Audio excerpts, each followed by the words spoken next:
This is going to be a quick update on the US versus China trade war. Is Trump giving China a break from more tariffs to buy food? So over the weekend, the US announced that it will restart trade negotiations with China after President Trump met with Xi Jinping during the Group of 20 summit in Japan. Trump said he agreed the US would pull back on restrictions on Huawei and delay slapping new tariffs on Chinese goods, with negotiations ramping back up, while China is expected to buy large quantities of U.S. agricultural products. So nothing has really been resolved between the U.S. and China, but it seems that the U.S. is giving China a temporary reprieve from potentially increasing tariffs by 25% on the remaining $300 billion of imports from China. And China is going to take that time that they have and potentially go and buy a lot of food. Looks like potentially soybeans, pork, maybe some other stuff. Kyle Bass, who is if you're not familiar with him, he's a professional money manager, a hedge fund manager. He became famous for shorting subprime. Before the 2008 financial crisis, he bet against the Wall Street banks, and I believe he became a billionaire. And since then, he's been making a lot more riskier bets, betting against governments, betting against the Japanese government, betting against the Chinese government. I think he just announced he closed out a lot of his Chinese trades, but he's on Twitter now, if you're not familiar, and he's a good follow on Twitter, and he's been tweeting out like crazy for the last couple months. And it's not necessarily financial stuff. It's more about like the trade impact. Remember about 4 or 5 months ago, I think in February, he wrote an op-ed for Bloomberg. Well, he just wrote another op-ed on Thursday for the Daily Caller, and I'll attach a link to it if you want to read it. It's very interesting. He's talking about how the U.S. has extra leverage because of the food crisis in China, talking about the pig flu. The Chinese, well, he called it pig Ebola, but I just think it's African swine flu. But he labeled it pig Ebola. And then there's the army worm that's going through the grains. On top of that, there's also, I don't think it's included in his op-ed, there's the flooding that's in southern China, which will hurt some of their crops. So China's just getting compounded. Plus, they're in the op-ed, Kyle also talks about their dollar shortage and how they need those dollars to go buy food and energy on global commodities markets. So he was saying that the U.S. has unprecedented leverage to do this, and then President Trump goes and gives China basically a temporary reprieve or a break. And a few days ago, on June 29th, Kyle Bass said that Donald Trump gave the Chinese a Trojan horse that they will use to destroy the U.S. from within with the Huawei lack of restrictions. So now there's less restrictions on Huawei to come into the U.S. with that 5G. And I haven't researched the 5G stuff that much. I've looked at a couple articles. I'm not by no means an expert. I've spoken with a couple technology people at it about it, and one guy said who's a friend of mine locally, and he said it's not going to cause a lot of health problems for 5G. But I've also listened to TSA agents on podcasts that where 5G devices were being tested at Ohio airports, and they developed cancer, and there was a bunch of other health problems, tons and tons of other health problems, like miscarriages of kids and brain damage and a bunch of other stuff. But Kyle Bass tweeted out on June 29th that he thinks that this is allowing China a Trojan horse to destroy the U.S. from within, and he said that Trump should stick to checkers and let Mike Pompeo play Go. And then which is just funny because Pompeo is a warmonger and a neocon, and I don't view Mike Pompeo as a foreign policy genius. I mean, the guy ran the CIA, and he's been on the neocon payroll a very long time since he's been in Congress, probably even before then. And then, but Kyle Bass's Twitter, though, there's a lot of good articles. He does really great research, though, on a lot of things. And there's a great article he found from the newfoodeconomy.org about how American USDA scientists, United States Department of Agricultural scientists, are testing out cures for swine flu. This article's from June 27th, that it's being tested out on Plum Island. So I'll attach a link if you want to take a look at that. But basically, though, as this trade war continues to weigh on, what I think is going to happen, this is just an educated guess with the trade war, is I think 3 or 4 months from now, maybe September or October, we'll have Trump because the Chinese are not going to give in to these things easily. We're going to have Trump attempt to stick more tariffs, increase those tariffs again. And we're going to be right back. This is not any real progress. I think Trump is just giving the Chinese a break so they can go buy food. That would be my impression, that the Chinese politely ask that they have a food crisis and that they don't want the restrictions and they need to go buy food. And Kyle Bass said that they should have tightened the screws on them and gone for the jugular. And as you guys know, I'm not in favor of any tariffs or trade deal, but I'm just trying to look at both sides here and all the craziness that's going on. And things are going to get a lot worse before they get better. But in polling, there's an article that just came out today from Investors Business Daily. They did a poll from 900 people, and let me look at the results here. So over 900 responses for a week poll. 16% of respondents said Trump should increase tariffs if there's no China trade deal this summer. Another 33% said Trump should remove all tariffs on China, even if a near-term agreement can't be reached, while 44% said Trump should leave the duties in place. Let me look at the other stuff in the survey.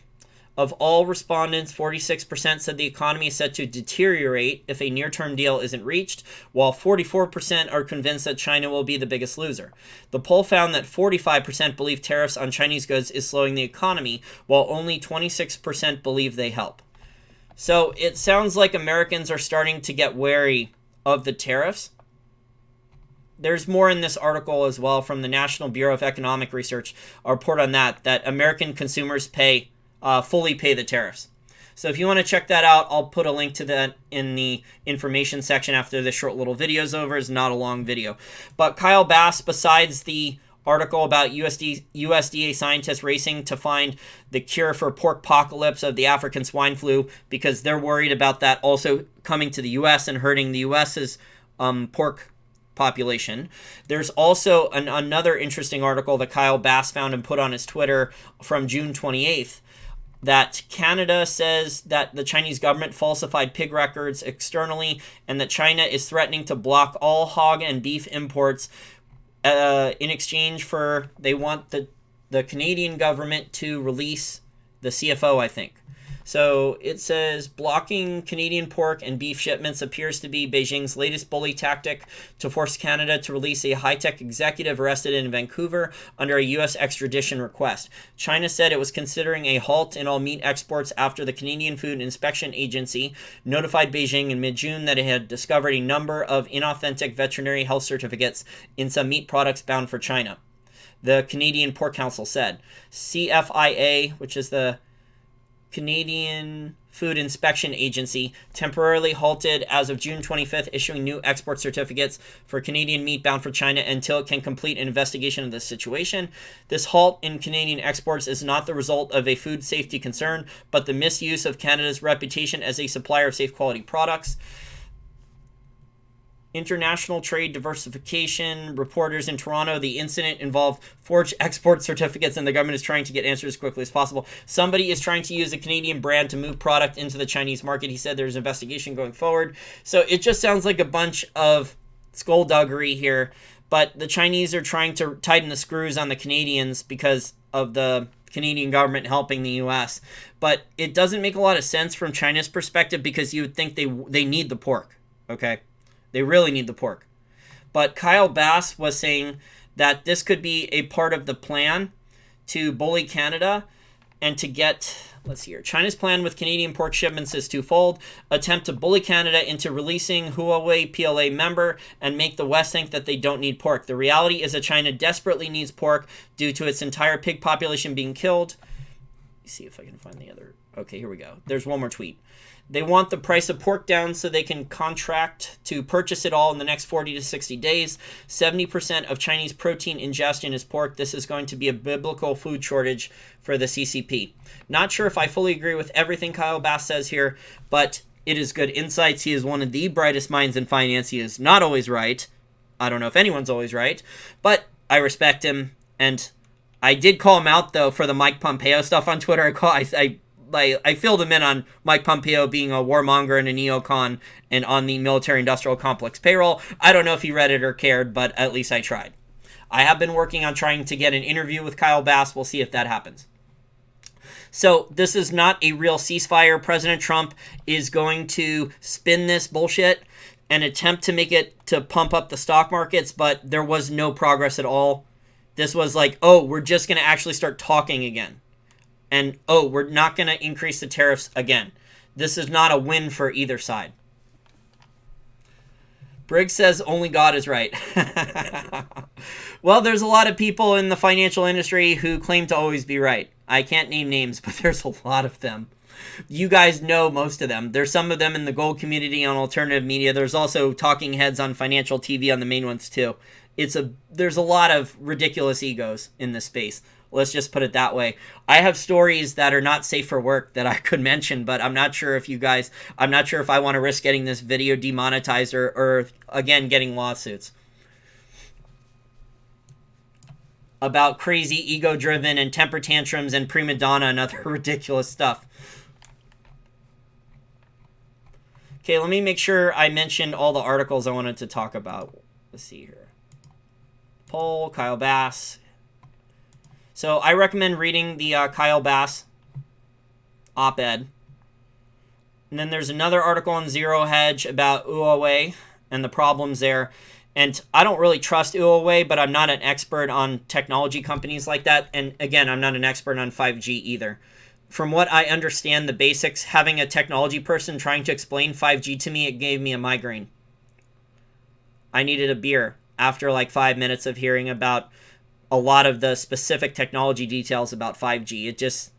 I didn't care too much. As someone who cares more about finance, I'm not a tech person. I don't really want to hear all the crazy details about it. The tech person who is explaining it to me, though, he says that it's not dangerous. It's not going to cause cancer and all those. So we'll see. I would prefer that 5G, though, rather than just rolling it out globally, that it would actually be tested for a while to see for a fact with empirical evidence that it's safe. But it appears the economic and political elites and all these large tech companies want it rolled out. So it's not like we have any say in the matter, right? Oh, finally, one more story. This was an interesting article on Zero Hedge. This was from Peter Tannenbaum, acting man. He's a libertarian Austrian school economist. He wrote a piece in one of his articles how Beijing uses fake money to cannibalize the U.S. transit market. Perhaps the greatest innovation of the technology sector has been the great lengths it has gone to destroy capital. No doubt many unique and creative endeavors have been undertaken to this end. The opportunities are limitless. For example, the technology sector business model is currently being exploited by the Communist Party of China to detriment of the economic and security interests of U.S. citizens. Adding insult to injury, this is taking place on the U.S. taxpayers' dime. Specifically, Chinese state-owned enterprises, or SOEs, like China Railway Rolling Stock Corporation, wow, that is a mouthful, CRRC, have been booking large metropolitan taxpayer-funded transit contracts in cities across the U.S. For clarification, a Chinese SOE is a Chinese company backed by the Communist Party of China. The Alliance for American Manufacturing offers the particulars.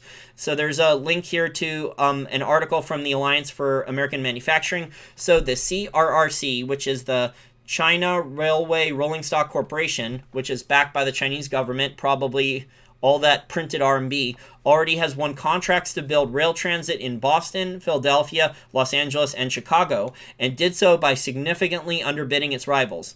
Probably not at a profit, probably just for Chinese Make Works Jobs program.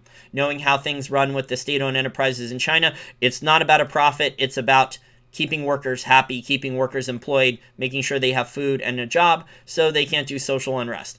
In Philadelphia, for example, CRRC outbid its next closest competitor, Canadian company Bombardier, by $34 million. Its bid was $47.2 million lower than South Korea's Hyundai Rotem, which already had a manufacturing presence in the city. CRRC can underbid its competitors so significantly because China's goal isn't to make money from individual transit contracts as a company operating in a free market would. Rather, it wants to dominate the entire global transit industry and is working to do so by entering and quickly dominating markets in other countries, including in the United States. So my first question would be, and this isn't mentioned in the article, now that I just reread this for you guys, if the U.S. is in a trade war with China and the U.S. is ramping up tariffs, why weren't these contracts canceled? Okay, if the U.S. is really that adamant about national security and stopping Huawei, why is the U.S. government allowing a Chinese company that may have cut corners and doesn't necessarily care about safety concerns, and why are they allowing them to get U.S. contracts underbidding them? And it just doesn't make the U.S.'s, if they're increasing tariffs on certain things and allowing this stuff, all this together doesn't make sense. Okay, it's like, okay, Trump is like, okay, we're going to raise tariffs on more goods. We already raised tariffs on stuff. On certain things, we're going to raise tariff on even more stuff. But then all these Chinese companies, the Chinese state-owned enterprise is going to go and do this. It doesn't make any sense that they're going to ramp up the tariffs and then allow these contracts. So if you want to read more of the article, it's down here. It seems there's actually people in the Senate. Surprisingly, weird, crazy Chucky Schumer is actually starting in this federal probe into CRRC's efforts to design New York City subway train cars. So this might be the one damn good thing that Chuck Schumer actually did. the one good thing that Chuck Schumer actually did. And if you dig deep into Chuck Schumer's background, he is a shady motherfucker. I'm sorry I dropped the F-bomb, but he is a really shady dude. There's some really, really weird and shady stuff in his past. Actually, almost all these guys in Congress are. The longer you're in Congress, except for like Ron Paul, the longer you're in Congress, the more shady and weird stuff there is normally. And most of these congressmen were sexual harassers or actually, sexual assaulters. Even some of the women ones, with interns and their underpaid staffers. And for a long time, they were using taxpayer money and then getting non-disclosure agreements signed. Yep, so these are the leaders of our country. They were using taxpayer money to get non-disclosure agreements to hide their sexual assaults from both parties. Welcome to dystopia. Okay, well, I can't make some of this stuff up, can I? Thank you very much for the $50 super chat, TJ Sonic 11. It's much appreciated. That's all for this short little video. And I'm going to go take a break now. I am working on getting a couple interviews for this upcoming week.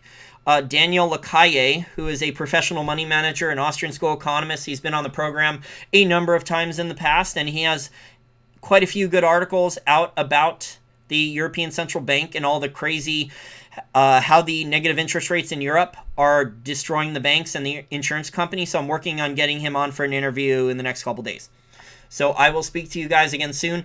I initially was not planning on doing a bunch of these live streams every single day, but there's so many news stories and stuff to talk about, and I am getting good feedback from the mining stock lectures, but I'm not really sure how many more mining stock lectures there are to do because I've done a lot of the general broad themes. And without going into a lot of the specifics, because like I said, I don't want to get sued. But there is information out there if you want to look for it on the internet. If you want to look for other details, there are people. My buddy Peter Spina is more than willing to talk about names, but I just don't want to go on the record and start naming names about that stuff. But as soon as gold and silver start going higher again, I suspect, unfortunately, that there will be a lot more waste, fraud, corruption, and abuse coming from the junior mining industry in Vancouver. It is what it is. As Rick Roll says, the private sector is even better at counterfeiting money and counterfeiting shares than the governments are in many instances. And you're seeing this with the initial coin offerings, some marijuana stocks. I mean, some of these players, some of these shell companies in Vancouver, the ones that failed at certain mining companies with like either uranium or rare earths in the past, like they switched the shell companies into marijuana or crypto, and that's how they were able to raise a little bit more money. So there's kind of a big game that's, I don't know if it's big anymore, but there's a game that's been going on for a long time in Vancouver where like these tiny little shell companies, anytime there's a trend, they rename the company, the shell company stays, and they keep trying to find new suckers to raise money, to keep the lights on and pay themselves higher salaries. Okay, guys, well, that's enough for right now. I'm not a 5G expert, so for me to have a 5G discussion, it would be a waste of your time. I'm going to stick to economics, finance, and investing, education-related topics. Okay, bye for now.